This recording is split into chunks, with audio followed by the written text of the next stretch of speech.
The year is 1888. In the unforgiving Montana Territory, a woman's defiance could cost her more than her reputation. It could cost her her life. This is the story of Elara, a woman who dared to say no to the most powerful man in the territory, the ruthless Bartholomew Thorne. For her refusal, she wasn't just shunned. She was sentenced to a brutal public punishment meant to break her spirit. Tied by the wrists, dragged behind a galloping horse, her life was measured in inches of dust and blood. But just as the last of her hope faded, the sharp crack of a rifle shot echoed across the plains, a shot that would change everything. Stay with us as we uncover the incredible, true-life drama of courage, cruelty, and the lone rancher who risked it all for a stranger. The dust of Redemption Gulch was a fine red powder that settled on everything, a constant reminder of the harsh, untamed nature of the Montana Territory in 1888.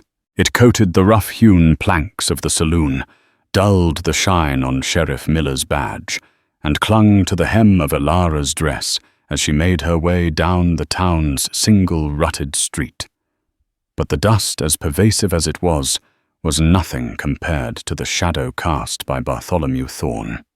Thorne wasn't just a man. He was an institution in Redemption Gulch. He owned the largest cattle ranch in the valley, the Black Creek Pass, which employed half the men in town. He held the mortgage on the general store, the livery, and even the small clapboard church, where the circuit preacher held services once a month. His influence was a web, and everyone in town was caught in it one way or another. Thorne was a man of immense physical presence, tall and broad-shouldered with a thick silver-streaked beard, and eyes the color of a winter sky, cold and unyielding. He had a reputation for getting what he wanted, whether it was land cattle or the silent obedience of those around him, and for the past 6 months he had wanted Elara. Elara Hayes was a stark contrast to the ruggedness of her surroundings. With hair the color of spun gold, and eyes the vibrant blue of the wild flax that grew in the foothills, she possessed a delicate beauty that seemed out of place in the gritty town. But beneath that porcelain exterior was a core of tempered steel. Orphaned at 16 when her parents' wagon overturned during the treacherous journey west, she had learned to rely on herself. She'd taken over her father's small plot of land, a modest homestead on the edge of the valley, and with sheer grit and determination, she had made it her own. She ran a small flock of sheep, their wool prized for its softness, and tended a garden that was the envy of the town's women. She was independent, a quality Thorne found both infuriating and intoxicating. He had first made his intentions known at the town's 4th of July celebration. With the swagger of a man who had never been denied, he had cornered her near the bonfire, the flames dancing in his unblinking eyes. "Miss Hayes," he'd boomed his voice, a low rumble that commanded attention. "A woman of your qualities should not be alone. My late wife Martha has been gone 2 years now. My ranch needs a mistress. My home needs a woman's touch." It was not a proposal. It was a declaration. He spoke of her as if she were a broodmare he was considering for his stock.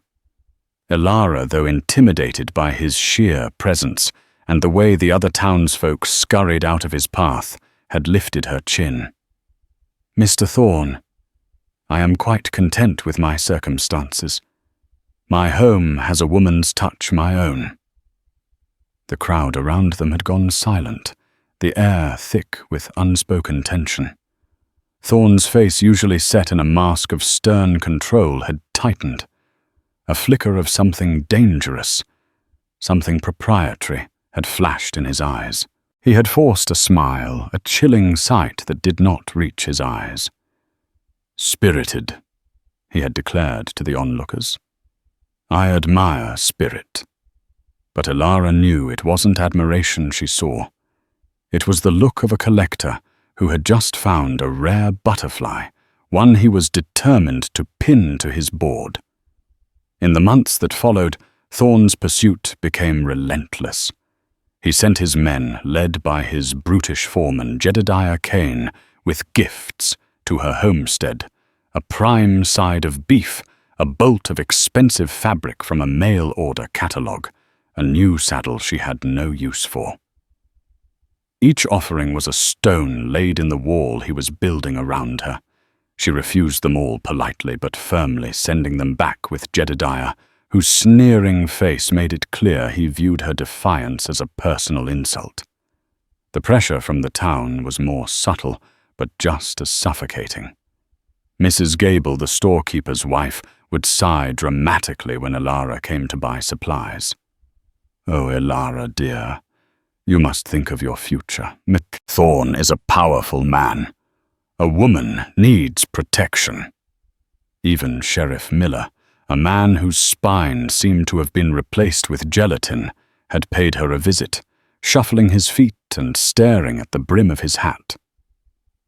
"Now, Elara," he'd mumbled, "Bartholomew, Mr. Thorn, he's a pillar of this community. It ain't wise to anger him." She knew what they were all saying.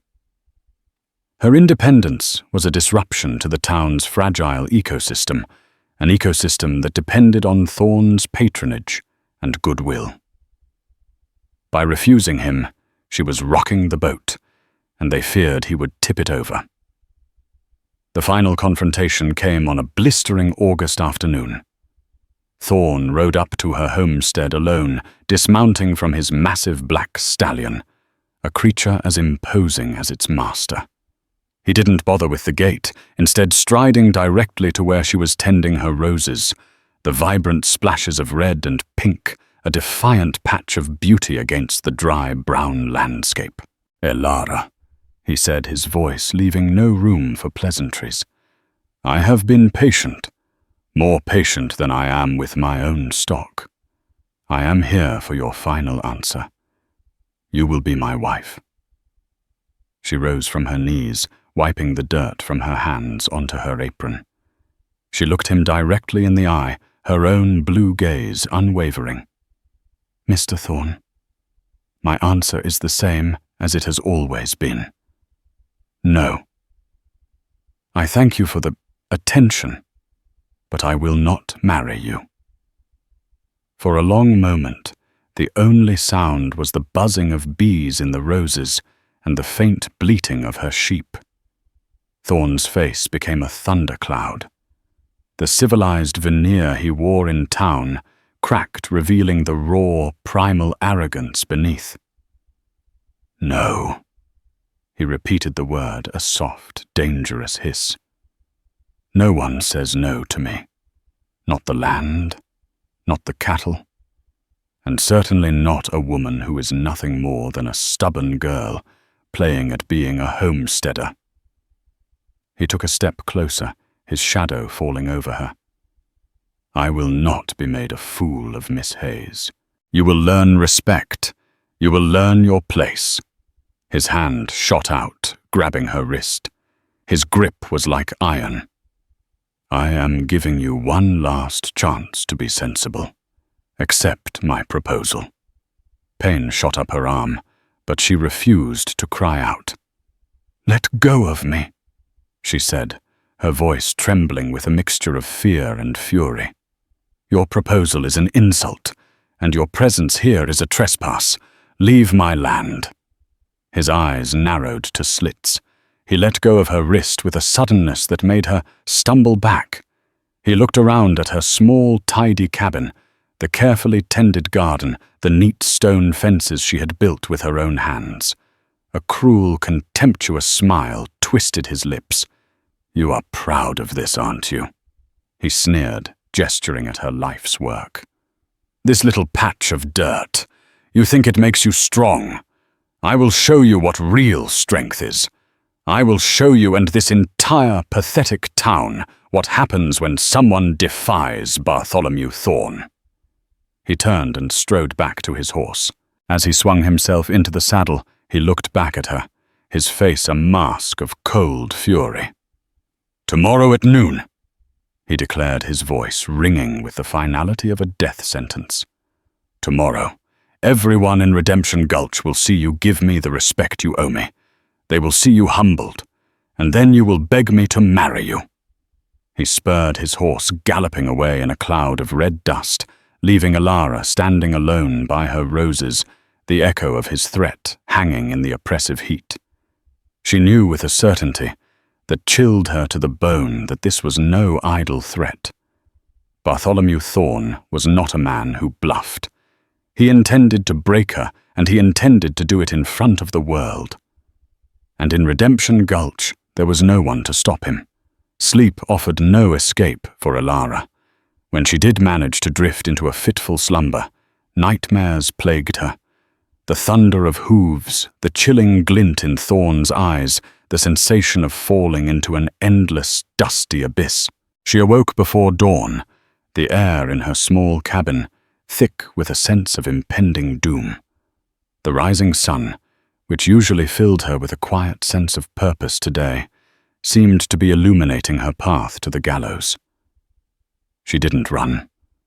The thought crossed her mind, a fleeting, desperate whisper. But where would she go? Thorn's reach extended for hundreds of miles. He had trackers and allies in every settlement. To run would be to die alone in the wilderness, hunted like an animal. More than that, a stubborn knot of defiance in her soul refused to yield.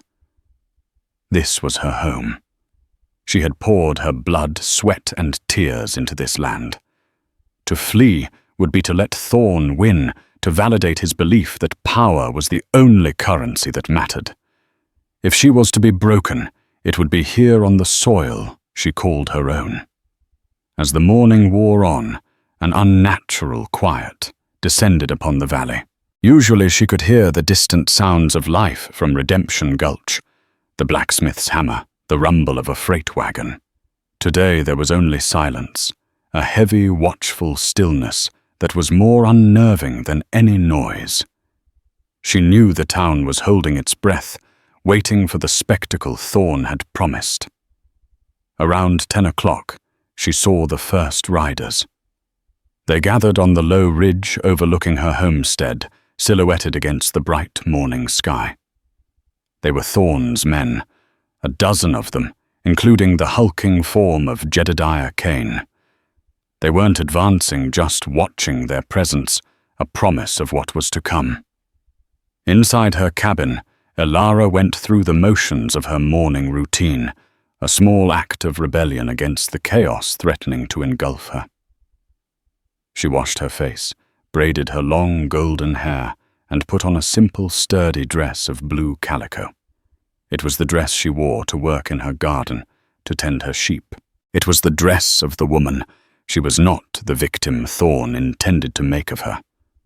She looked at her reflection in the small, cracked mirror by the door. Her face was pale, her eyeways wider, with a fear she refused to voice, but her chin was set. Just after 11, the procession from the town began. A slow trickle of wagons and riders made their way out towards her property, creating a loose semicircle at a safe distance. She saw the Gables from the general store, their faces pale and pinched. She saw a few of the ranchers she traded wool with, their eyes avoiding her cabin. And she saw Sheriff Miller, his horse shifting nervously, the man himself looking anywhere but at the scene he was duty-bound to prevent, but utterly powerless to stop. They were all there, a reluctant audience to her humiliation. Their presence was a betrayal, but she understood it. They were trapped, just as she was, in Thorn's web. From the north, another rider approached, distinct from the townsfolk and Thorn's men. He rode a lean, muscular buckskin horse, and sat in the saddle with an easy, practiced grace. He was a stranger to her, though she might have seen him in town once or twice. He was lean himself, with the whipcord strength of a man who worked hard. A low-slung hat shadowed his face, but she could see a square jaw and a grimly set mouth. He didn't join the crowd of onlookers, but reined in his horse on a small knoll, a solitary figure watching the drama unfold. He was too far away for her to see his expression, but his stillness felt different from the nervous energy of the townsfolk. It was the stillness of a predator, patient and observant. This man was Caleb Blackwood, a rancher from the high country who kept to himself. His small ranch, the Rocking Bee, was miles away, and he rarely came into Redemption Gulch. His reasons for being there were his own, a silent mystery. As the town clock began its slow, ponderous strike of noon, Bartholomew Thorne himself appeared. He rode through the assembled crowd as if parting the Red Sea, his black stallion prancing, sensing its master's agitated state.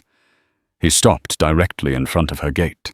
Jedediah Kane and 2 other men dismounted and approached her cabin. "Thorne wants you," Kane snarled, his hand resting on the butt of his pistol. Elara took a deep breath, her heart hammering against her ribs like a trapped bird. She stepped out of her cabin, blinking in the harsh sunlight, and walked towards them. She would not be dragged out. She would walk on her own 2 feet. Her gaze swept over the crowd. She saw fear, pity, and a grim, morbid curiosity. No one met her eyes. They were complicit in their silence, and the shame was a palpable thing hanging in the air with the dust. Thorne watched her approach, a smug, triumphant look on his face. This was his theatre, and the final act was about to begin. "A wise decision, Miss Hayes," he boomed so all could hear.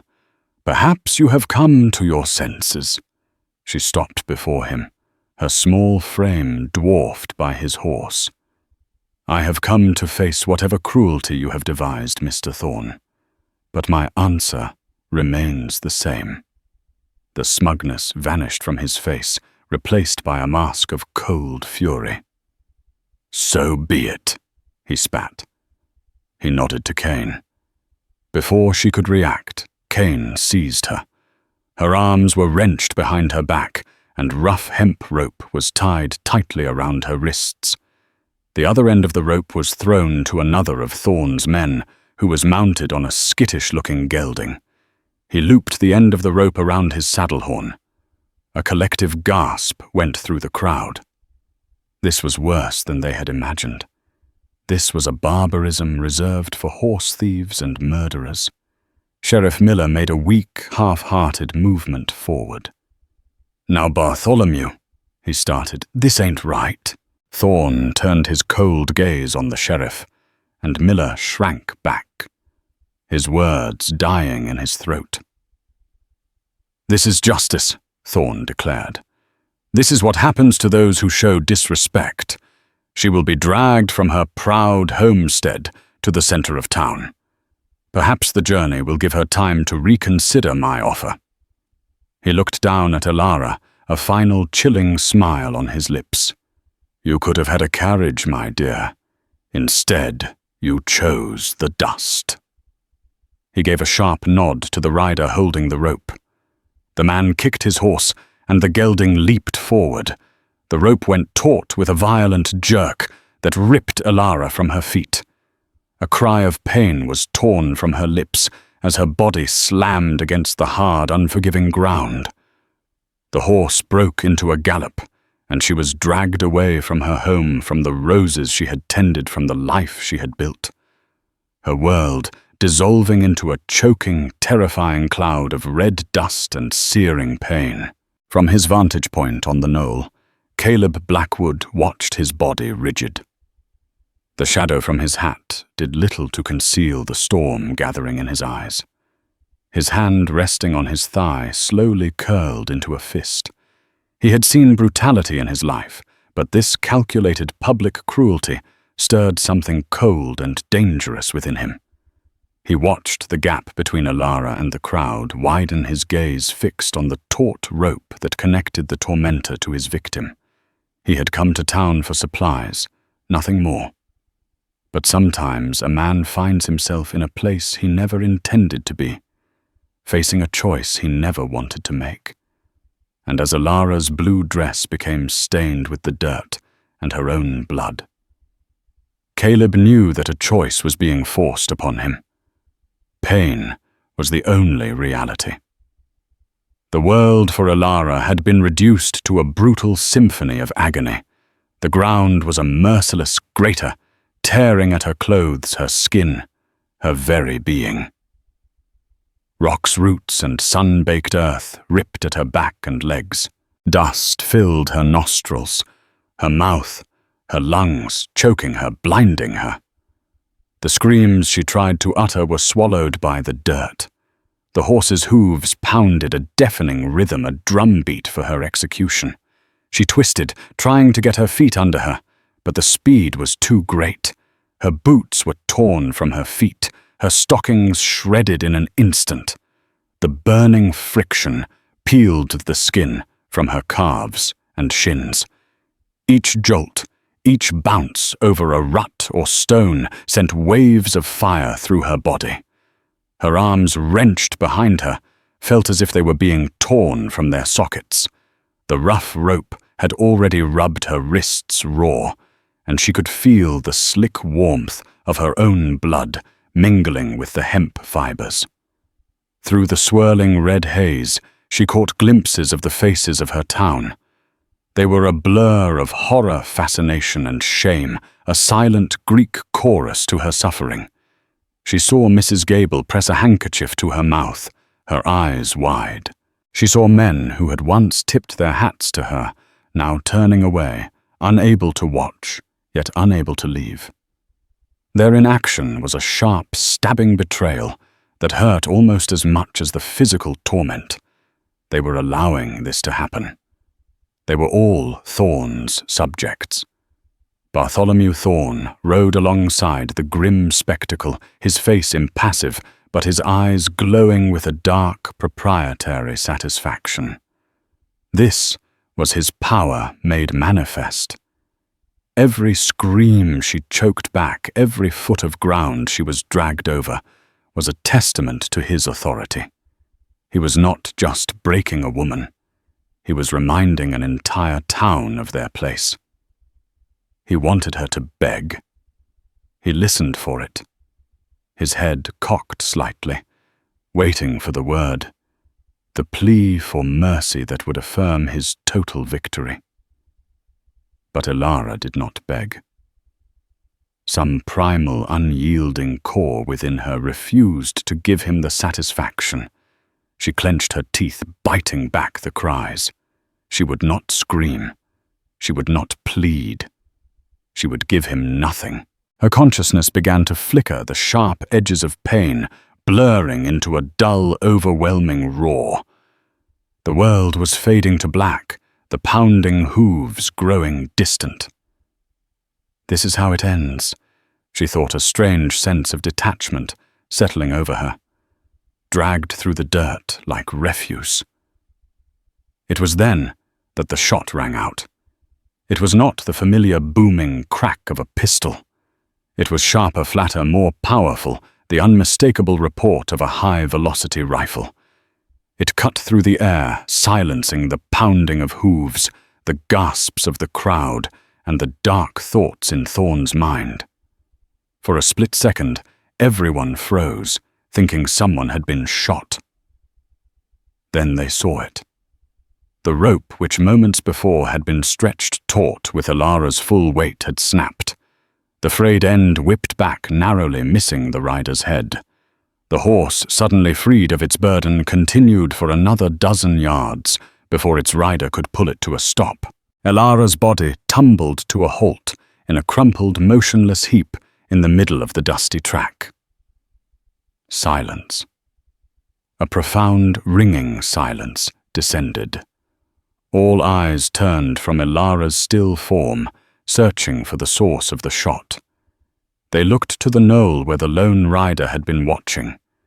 Caleb Blackwood sat calmly astride his buckskin, a Winchester rifle resting in the crook of his arm. A thin wisp of smoke curled from the barrel, the only evidence of his action. He hadn't moved a muscle. He just sat there, his gaze fixed not on Thorn, but on the small, broken figure lying in the dust. The spell was broken. Thorn's face, which had been a mask of triumph, contorted into a snarl of pure rage. He had been challenged, publicly. His meticulously staged drama had been interrupted by an unknown actor. "Who in the hell are you?" Thorn roared, his voice cracking with fury. He spurred his stallion towards the knoll. His men, including Jedediah Kane, quickly following suit, their hands instinctively going to their pistols. Caleb didn't answer immediately. He slowly, deliberately slid the Winchester back into its saddle scabbard. His movements were fluid, economical, devoid of any wasted motion. He seemed utterly unconcerned by the dozen armed men now riding towards him. Only when Thorn had reined in his horse a few feet away did Caleb finally lift his head, letting the full force of his cold, steady gaze fall upon the bigger man. "The name's Blackwood," he said, his voice quiet, but carrying with an unnerving clarity. "And I've seen enough." "Blackwood." Thorn spat the name, searching his memory. "I don't know any Blackwood. You have no business here. You just interfered with a private matter." "That wasn't a private matter," Caleb replied, his eyes flicking for a moment to Ilara's body. "That was a public spectacle, and where I come from, we don't drag women behind horses. Not for any reason." Jedediah Kane pushed his horse forward, his face a mask of belligerent aggression. "You're a dead man stranger. You just pointed a rifle at Mr. Thorn's property." Caleb's eyes, the color of slate, shifted to Kane. There was no fear in them, only a chilling emptiness that made the brutish foreman pause. "The rope was the only thing I was pointing at. It was a clean shot. But if you want to make this uglier, I'm game. My next shot might not be so precise." The sheer audacity of the man was stunning. He was one man against a dozen, yet he spoke as if he held all the cards. The townspeople watched, mesmerized, their fear momentarily forgotten in the face of this raw, unexpected confrontation. Thorn stared at Caleb, a new calculating light entering his eyes. This wasn't some drunken cowhand. The way he held himself, the confidence in his voice, the lethal efficiency with which he had handled that rifle. This was a man to be reckoned with. But Thorn's authority had been flouted. He could not back down. "You've made a grave mistake, Blackwood," Thorn said, his voice low and menacing. "You've chosen the wrong side. That woman defied me. She defied the natural order of things. She needed a lesson." "Looks to me like the lesson's over," Caleb said, and without another word, he nudged his buckskin forward, riding not away from Thorn, but directly past him towards the center of the track. He dismounted in a single fluid motion, his back to Thorn and his men, a gesture of either supreme confidence or utter foolishness. He knelt beside Ilara's still form. He gently reached out and turned her over. Her face was a mess of scrapes and blood, her beautiful golden hair matted with dirt. Her dress was in tatters, revealing the raw, bleeding flesh of her back and legs. But she was breathing. Her chest rose and fell in shallow, ragged gasps. A wave of fury, cold and pure, washed over Caleb. He looked at the rope burns on her wrists, at the state of her. He had seen the results of bar fights, stampedes and gunfights. But the calculated cruelty inflicted on this woman struck a deeper, more resonant chord of rage. He looked up over his shoulder, his eyes meeting Thorn's across the dusty ground. "You're done with her," he said, and it was not a request. It was a statement of fact. "She's with me now." The air in the valley crackled with a tension so thick it felt like a physical force. Thorn's men had their hands on their guns, their knuckles white. The townspeople were frozen, a gallery of statues witnessing a scene they could scarcely comprehend. For the first time in as long as anyone could remember, Bartholomew Thorn had been told no by a man with a gun, and that man was now claiming the very person Thorn had sought to make an example of. Thorn's face was a mottled canvas of purple and red. The veins on his temple throbbed. To be defied by a slip of a girl was one thing. To be challenged by a complete stranger in front of the entire town was an intolerable insult to his sovereignty. "You're not taking anyone anywhere, Blackwood." Thorn snarled, his voice a low growl of thunder.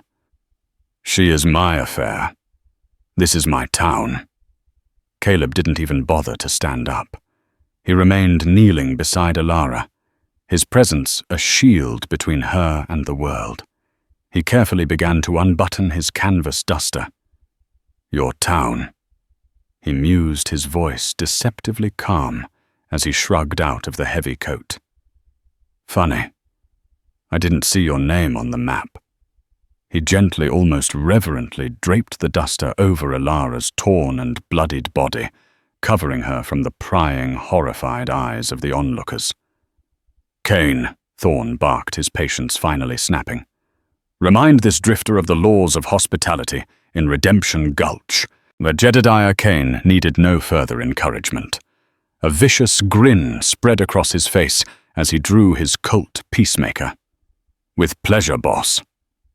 But as Cain's pistol cleared its holster, Caleb moved. He wasn't fast like a gunslinger in a dime novel. He was efficient, a blur of pure economy. In the same motion as he covered Alara his own pistol, a well-worn Colt that had clearly seen its share of use was in his hand. He didn't stand and face them.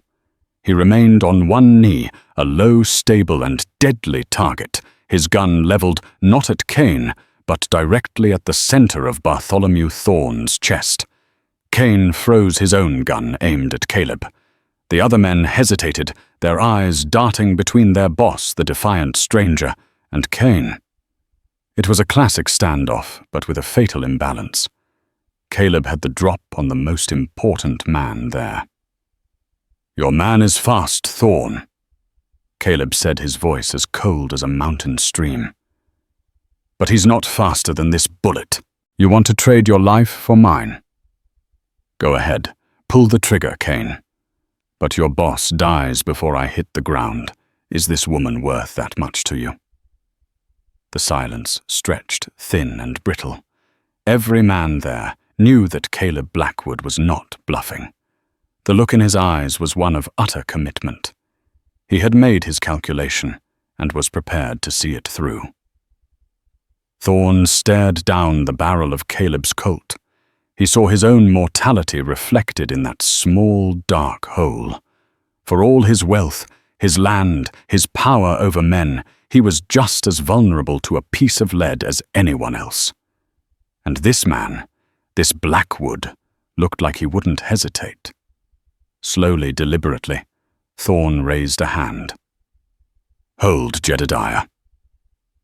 Cain looked at his boss, his face a mask of confusion and frustration. "But boss!" "I said hold," Thorn roared. Grudgingly, Cain lowered his pistol, though he kept it in his hand. Thorn's gaze never left Caleb. "You have made a powerful enemy today, Blackwood. There is no corner of this territory where you can hide from me." "Wasn't planning on hiding," Caleb replied, his own gun remaining steady. "Now I'm going to take the lady, and I'm going to leave. Your men will stay right where they are until I'm over that ridge. If so much as one of them spits in my direction, I'll take that as a sign of ill intent. We clear."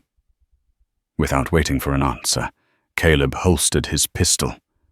It was a move of incredible risk, a calculated gamble that Thorn valued his own life more than his pride. He then slid his arms carefully under Elara's battered body, cradling her against his chest. As he stood, she let out a low moan, her head lolling against his shoulder.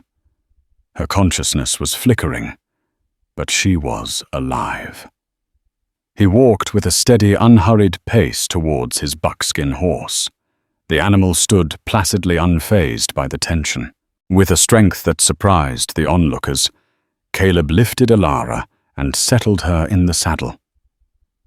Sitting her sideways before mounting behind her, his arms securely around her to hold her in place. He cast one last look at the assembled crowd. His eyes met Sheriff Miller's for a brief, contemptuous moment, then swept over the townsfolk a silent indictment of their collective cowardice. Finally, his gaze settled on Thorn. He gave a slow, deliberate nod, a gesture not of respect, but of acknowledgement. A promise. Then he turned the buckskin and urged it into a slow walk, heading north away from the town towards the rugged high country. Thorn watched him go, his face a granite mask of fury. The humiliation burned in his gut like acid. He had been beaten outmaneuvered and made to look weak, and it had all happened in front of everyone. "Find out who he is," he hissed to Kane, his voice barely a whisper. "Find out where he lives. I want to know everything. I want the name of his horse. I want to know if he snores. And then we will pay Mr. Blackwood a visit. We will retrieve my property and teach him a lesson about meddling that he will never, ever forget." The ride was a blur of pain for Elara. She drifted in and out of consciousness, aware only of the steady strength of the arms around her, the rhythmic movement of the horse, and the unfamiliar scent of sage leather, and the man who held her. Each jolt sent fresh waves of agony through her, but there was a strange security in his embrace. He was a solid living wall between her and the horror she had just endured. It was late afternoon when they finally stopped. The air was cooler here, thinner with the scent of pine. She opened her eyes, blinking against the light. They were in a small hidden valley, a bowl of green grass and wildflowers, surrounded by towering walls of grey stone. A log cabin, sturdier and larger than her own, sat nestled against the rock-face smoke, curling lazily from its stone chimney. A well-built corral held 2 other horses, and a small stream gurgled nearby. It was a place of profound peace and isolation. It was a fortress. Caleb dismounted carefully, lifting her down from the horse as if she were made of glass. He carried her inside the cabin. The interior was Spartan but clean and orderly. A stone fireplace dominated one wall. A handmade table and chairs sat in the center. Shelves filled with books lined another wall, an unexpected sight. In the corner was a bed with a simple quilt. He laid her gently on the bed face down and began the difficult process of tending to her wounds. He moved with a quiet, practiced competence, his large hands surprisingly gentle. He fetched water from the stream and with a soft cloth began to clean the dirt and gravel from the dozens of cuts and abrasions on her back and legs. Elara flinched and cried out as the cloth touched her raw skin. But she didn't fight him. My dress," she managed to whisper, the shame of her tattered clothes returning. "It's ruined," he said, simply, his voice gruff but not unkind.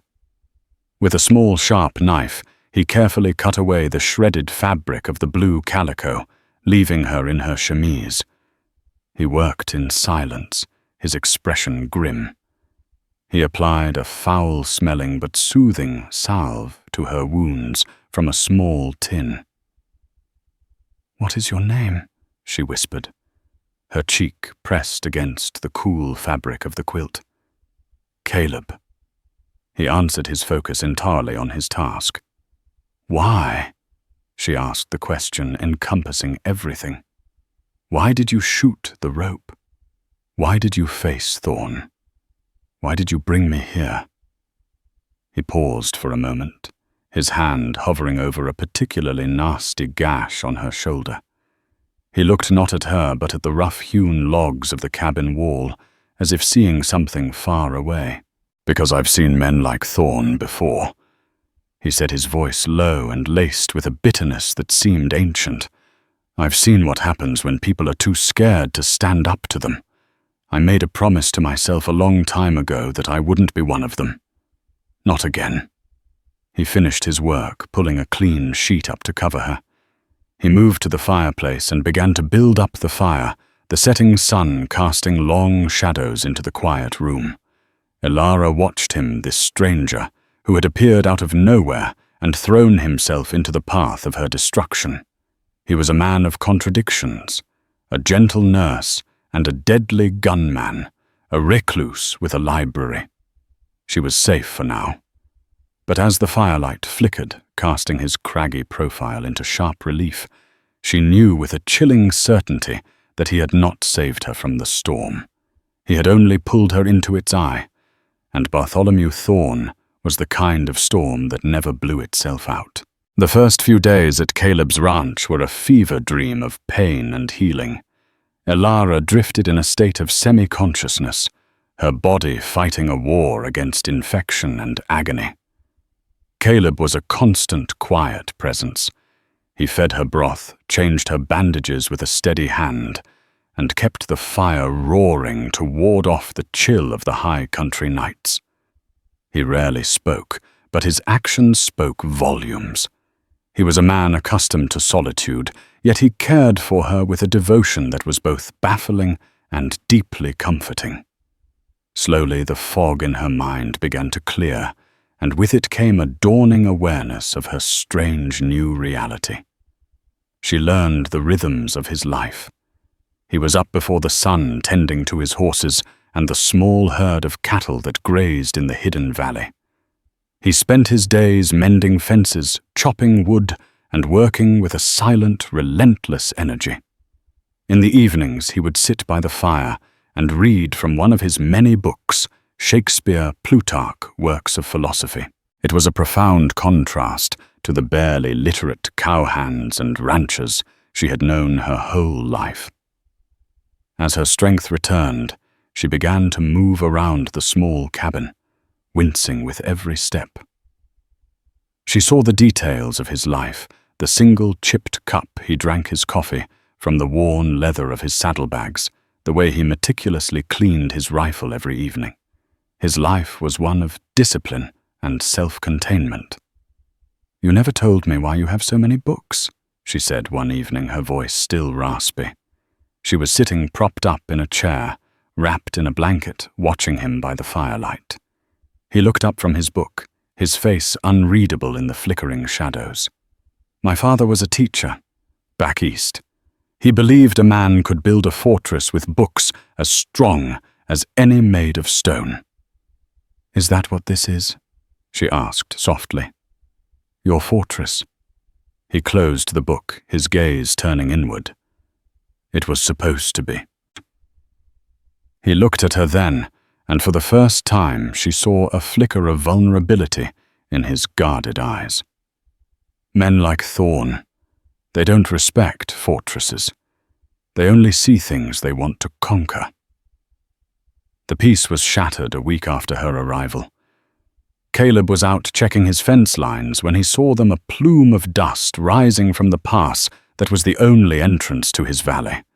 It wasn't a single rider. It was a group. He didn't need a spyglass to know who it was. Thorn had found him. He spurred his buckskin back to the cabin, his face a grim mask. "They're here," he said as he burst through the door. "At least 10 of them." Fear, cold and familiar, coiled in Elara's stomach. "What are we going to do?" Caleb was already moving, his actions precise and purposeful. He pulled his Winchester from its scabbard and grabbed 2 extra boxes of cartridges from a wooden chest. He strapped on his gun belt. "You're going to stay inside, away from the door and the window," he commanded. He grabbed a second rifle, a heavy caliber Sharps from its pegs on the wall. "I built this place for a reason. The cabin is solid log and the back wall is the mountain itself. They can't get behind us. They have to come from the front." He looked at her, his eyes intense. "No matter what you hear, you do not come out. Understood?" She could only nod, her throat tight with fear. He went outside, and she watched through a small crack in the window shutter as he took up a position behind a low wall of rocks he had built for just this purpose. It gave him a clear view of the mouth of the valley. Thorn and his men rode into the valley, fanning out in a semicircle just out of effective pistol range. Thorn on his black stallion was at the center, with Jedediah Kane beside him. "Blackwood?" Thorn's voice boomed, echoing off the stone walls of the valley. "I've come for what is mine. Send out the girl, and I might let you live." Caleb's reply was not verbal. He raised the Sharps rifle, took careful aim, and fired. The shot was a deafening roar in the enclosed space. The bullet didn't hit a man. It slammed into the ground, just in front of Thorn's stallion. The horse reared violently, nearly unseating its powerful rider. It was a message, a line drawn in the dirt. "That's my only warning, Thorn!" Caleb shouted back, his voice carrying clearly in the still air. "The next one won't be aimed so low. This is my land. Get off it!" Kane, enraged, raised his own rifle. "Let's take him, boss. He's just one man." But Thorn, having regained control of his horse, was more cautious. He had seen Caleb's marksmanship. This valley was a natural kill box. To charge in would be suicide. "Spread out," he ordered his men. "Find cover, we'll starve him out." The siege began. For days they were trapped. Thorn's men took pot shots at the cabin, their bullets thudding into the thick logs. Caleb returned fire sparingly, only when one of the men got too bold. His shots always precise, always driving them back into cover. He was a masterful tactician, using the terrain to his advantage, making one man seem like 5. Inside the cabin, Elara felt a suffocating sense of guilt. This was her fault. This man, this stranger, was risking his life for her. During the long, tense hours, she did what she could. She reloaded the spare rifle, she made sure he had water, and she watched his back from the window, her heart pounding with every distant gunshot. On the 3rd night of the siege, as they sat in the darkness, a single lantern providing a small pool of light, she finally asked the question that had been burning in her mind. "Caleb, there's more to this, isn't there, between you and Thorn? You said you'd seen men like him before." Caleb was silent for a long time, staring into the darkness. When he finally spoke, his voice was heavy with the weight of memory. "My name wasn't always Blackwood. It was Callan. Caleb Callan. My family had a ranch in the Wyoming territory. Not as big as Thorn's, but it was good land. We were there first." He paused, the muscle in his jaw tightening. "Then he came. His name was Bartholomew Thorn back then, too. He wanted our water rights. He tried to buy us out. My father, he was a proud man, a stubborn man. He said no, just like you did." Elara listened, her blood running cold. Thorn started a campaign. Caleb continued, his voice barely a whisper. He rustled our cattle. He poisoned a well. He turned the whole town against us with lies and threats, just like he did to you. Sheriff did nothing. It all came to a head one night. He and his men, they rode in. They said my father had pulled a gun on them. It was a lie. They burned our house. My mother, my sister, they were trapped inside. He stopped, unable to continue, the raw pain of the memory silencing him. My father and I were out on the range. He finally went on, his voice hollow. We saw the glow in the sky. By the time we got there, it was too late. Thorn's men were waiting. They shot my father down in the yard. I was just a boy, 16 years old. I was shot in the side, left for dead. I managed to crawl away into the night. I heard them laughing. Elara felt tears stream down her face for the boy he had been and the man he had become. All his solitude, his books, his hardness, it was all a shell built around an old, gaping wound. I changed my name. I drifted for years. Worked as a ranch hand, a scout, even a lawman for a time. But I could never outrun it. I finally saved enough to buy this place somewhere quiet, somewhere I thought the world couldn't touch me. I just wanted to be left alone. He looked at her, his eyes filled with a terrible, weary sadness. And then I rode into Redemption Gulch for a bag of flour, and I saw his face. I saw him doing it all over again to you, and I knew I couldn't just stand by. Not again. The confession hung in the air between them, a shared ghost. She now understood everything. This wasn't just about saving her. This was about him saving the boy who had failed to save his own family. It was his chance at redemption. She reached out and placed her hand on his.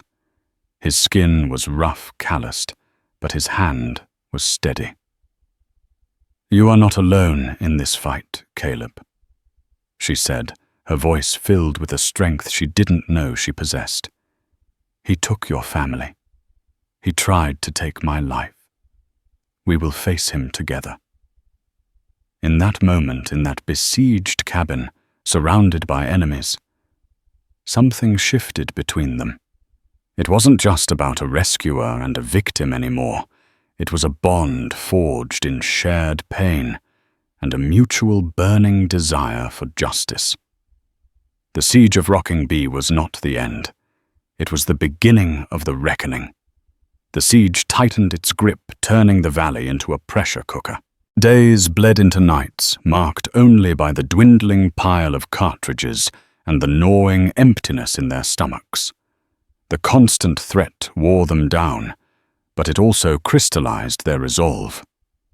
Elara, no longer the fragile woman who had been dragged through the dust, became a partner in their defense. She learned the weight and kick of the Sharps rifle, her eyes scanning the valley with a vigilance that matched Caleb's. They were a two-person army, and they both knew that their time was running out. He's waiting for us to starve or make a mistake, Caleb said grimly. His eye pressed to the spyglass as dawn broke on their 9th day of confinement. Then we'll do something he doesn't expect. Elara replied, her voice steady. A desperate, daring plan had taken root in her mind. He thinks he has us pinned down in here. He's focused on you. He has forgotten about me. That night, under a sliver of moon, they put her audacious plan into motion.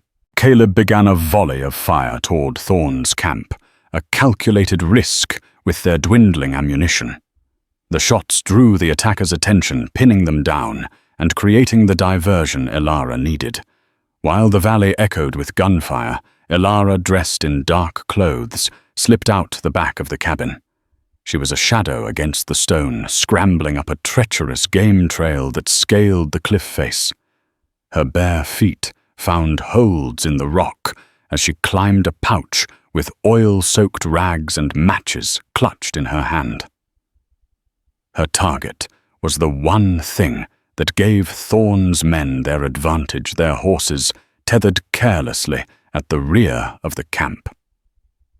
Reaching a ledge overlooking the makeshift corral, she worked with trembling hands. She lit a rag, the small flame a defiant spark in the vast darkness, and dropped it into a pile of dry brush below. The fire caught with an explosive whoosh. Flames roared to life, and the horses, terrified by the sudden light and smell of smoke, went mad.